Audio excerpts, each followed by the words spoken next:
Hi, Rina. Tell me about yourself and a bit more about your research. Hello, so I'm Rina. I study PhD physics at NYU, New York University. My focus is in quantum error mitigation, and I'm also interested in quantum circuit optimizations.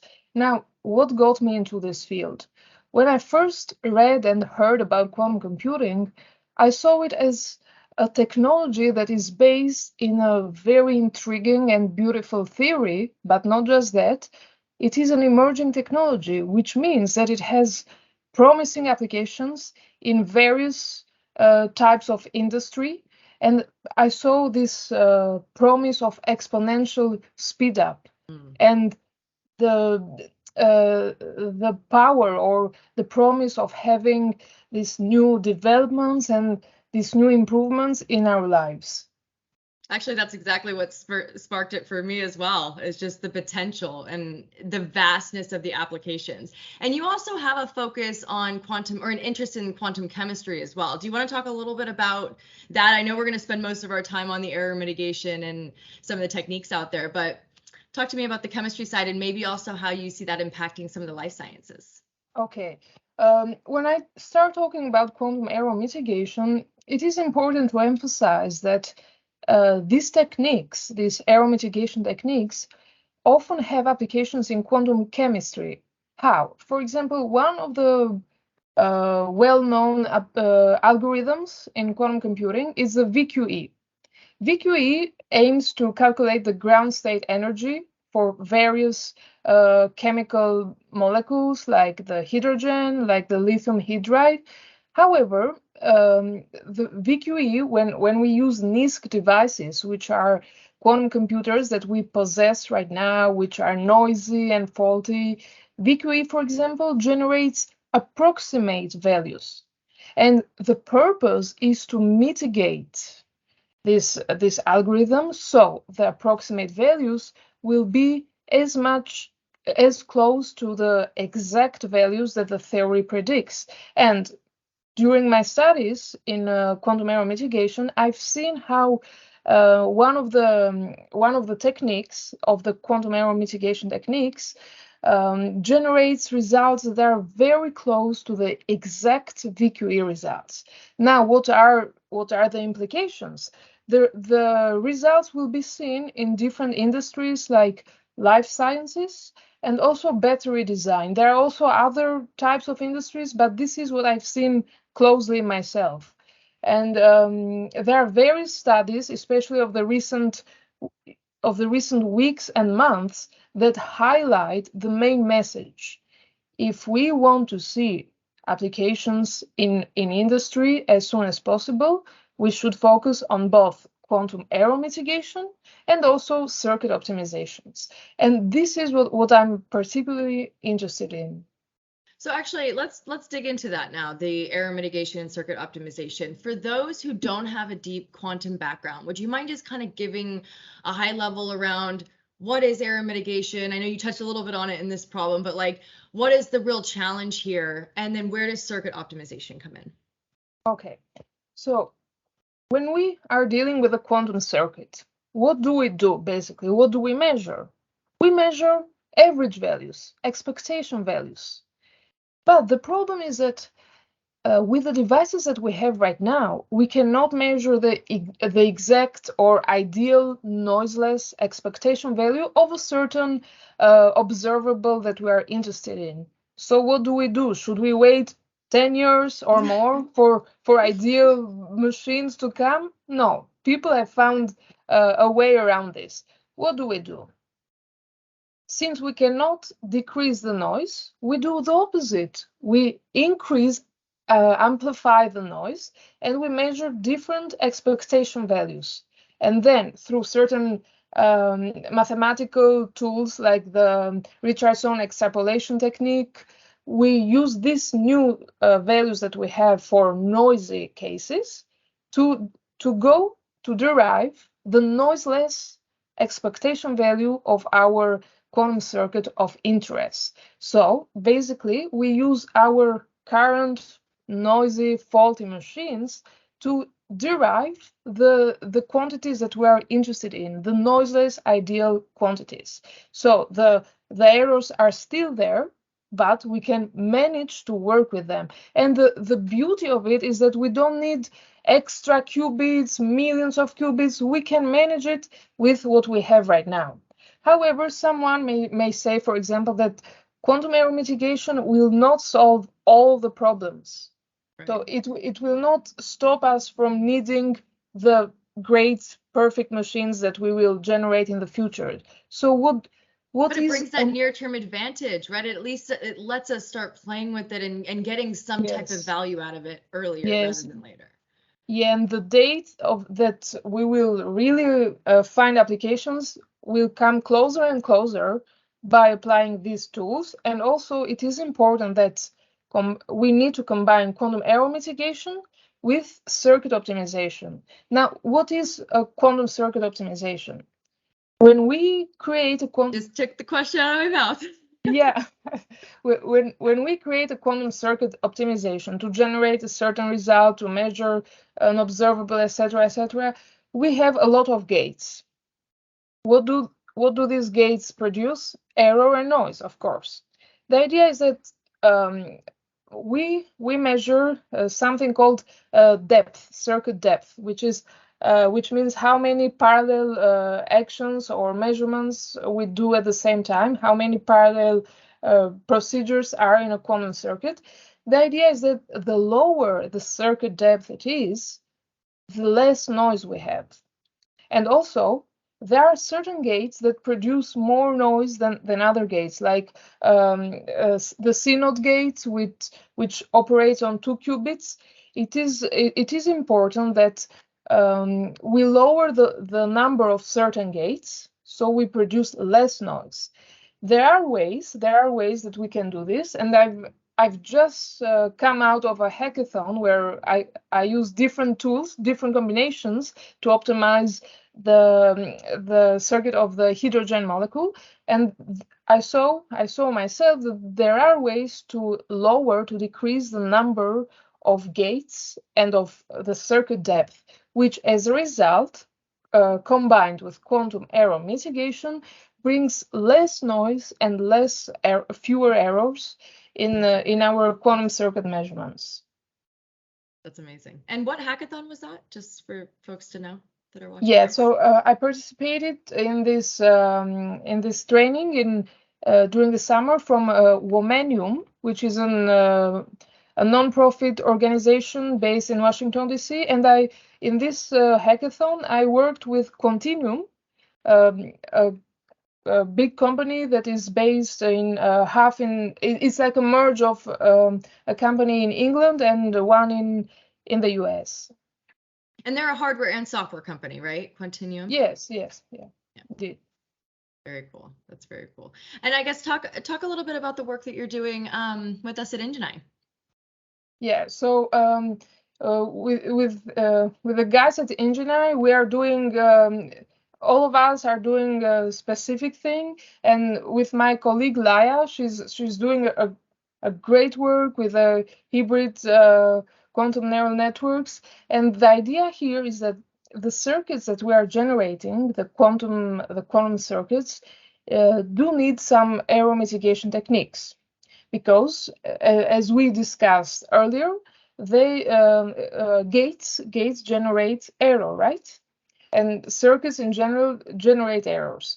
And the idea is that currently we're investigating different quantum error mitigation techniques.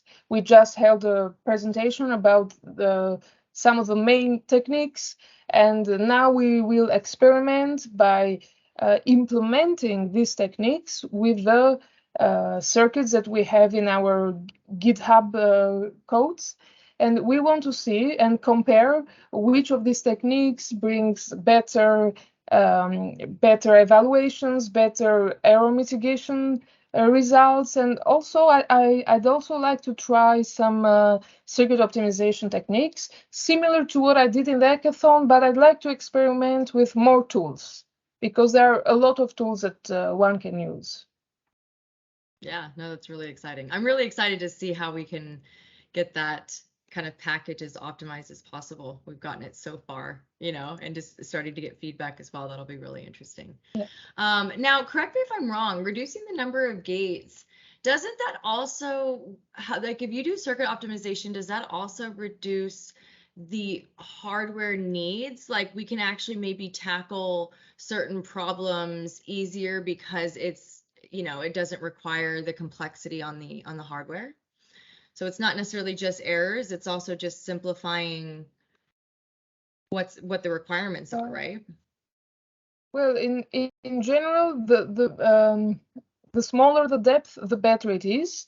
But by using quantum error mitigation, we avoid the need of using extra ancilla qubits, like in quantum error correction techniques. So Right, okay. this is one of the advantages, that we will not need extra qubits. We can use the qubits that we have right now, the number of qubits that are offered by different quantum computers, by different large companies. And the idea is that with quantum error mitigation, we avoid using extra ancilla or measurement qubits. And I think this is a great opportunity to combine both quantum error mitigation and circuit optimization. And because in chemistry we know that the molecules can be quite large, and even starting with small molecules, because someone may be suspicious, how will we handle all of this? Only hydrogen and lithium hydride especially, they require a lot of gates. What about other molecules? And these are the tools that are being investigated and that are bringing results step by step. I really want to focus on the combination of quantum error mitigation and quantum circuit optimization. Well, I'm excited to see where that research takes you. Yeah. I guess for everyone that's watching, is there anything else, Rina, that you want to share? Yes. Well, it is interesting because during my first year in at NYU that I just finished, I had a dilemma. What should I do with my life? Should I use quantum computers for the financial sector or for life sciences? And because when you live in New York, there is this spirit of taking you towards the Wall Street guys, or that kind of thing. Absolutely, yeah. And there are some papers that are very interesting and understandable, like how do we apply quantum annealers or other optimization techniques using quantum computers in finance. That is fine.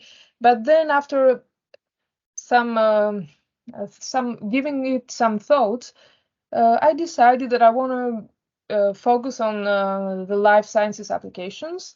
Maybe it will be a bit harder because there is more chemistry, you need more dedication, but if you think about it, the results are totally worth it, because what we will do here will leave like real footprints, real marks in our world. And after all, even the finance guys may need this kind of technology before they go to their offices to do the work that they do, right? Yeah. So I really believe in this technology. It's not just a matter of principles, but in our community, in our quantum community, I think the majority of people believe that life sciences, pharmaceuticals, but also battery design and maybe climate change. I'm not sure about it, but this kind of industry will be the first one to benefit the most from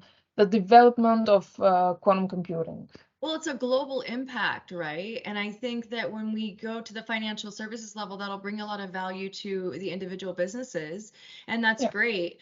But the value that we get to bring in life sciences is on a global scale, right? It really brings that true exponential scale, right? That quantum's known for. And I think the more that we put minds behind the impact and what this technology can do, the more that we can drive that. Because that was one of the things that excited me, was that this is a paradigm shifting technology that if focused in the right way and applied to the right problems, right, can have a huge impact. Yeah, and I love having people on the team that think that way. Yeah, it's very inspiring, really. It is exhausting, but everything that is good, it takes a lot of work, and in Yep. the end, it's worth it. There's a lot of people though. I think that's the biggest thing that my mind's been open to going through this journey is how many people are looking at this and looking at this for good, right? Looking Yeah. at this in a way that does have a broader impact, does have a humanitarian impact. And, honestly, if I can just surround myself with those people all the time, that I'm in my happy place. There's just a lot of intelligent minds. And I think when I Yeah. first got into it, I didn't realize that. And it does feel like this massive mountain in a way, but then you start seeing how many people are chipping away at it in their own way, making their own mark. Exactly, Christine, and I wanted to mention it when I first got into the field. I would see quantum computing being mentioned in one magazine or another magazine, maybe by chance, and then time passed by, and I saw it being mentioning everywhere. Even I'm not sure how it is pronounced, McKinsey, I think they are Uh-huh. consulting, a large consulting company. I remember even writing a blog article about them, that they were focusing on the pharma world and how quantum computers will be applied there. So then I saw another article in on the Scientific American magazine, on the cover of it. So now all of a sudden it was It's mainstream. appearing everywhere, right? Yeah, all the big players picked it up because it's no longer an if, it's a when, right? When, yeah. And I think the impact it's going to have is, that's not really up for question anymore. I think it's the how it's being applied, right? What problems are we applying it to? What problems are we trying to solve, And I think that also learning those timelines, and that's a big one for me. I want like a roadmap of all the problems that we're thinking of and when's the optimal time to start building around them, because I think that they all, obviously have varying timelines depending on the complexity and how much, I guess, they rely on the hardware, versus the CNN that we're doing right now has that hybrid, the opportunity to bring value now through the hybrid approach.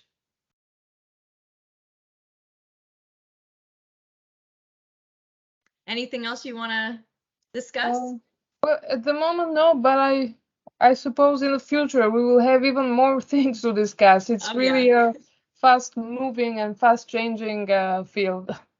Yeah, definitely. Once we kind of wrap up the work with Purdue and this kind of project, we'll have to do another video and kind of recap all of your findings. It's going to be really Yeah, interesting to see.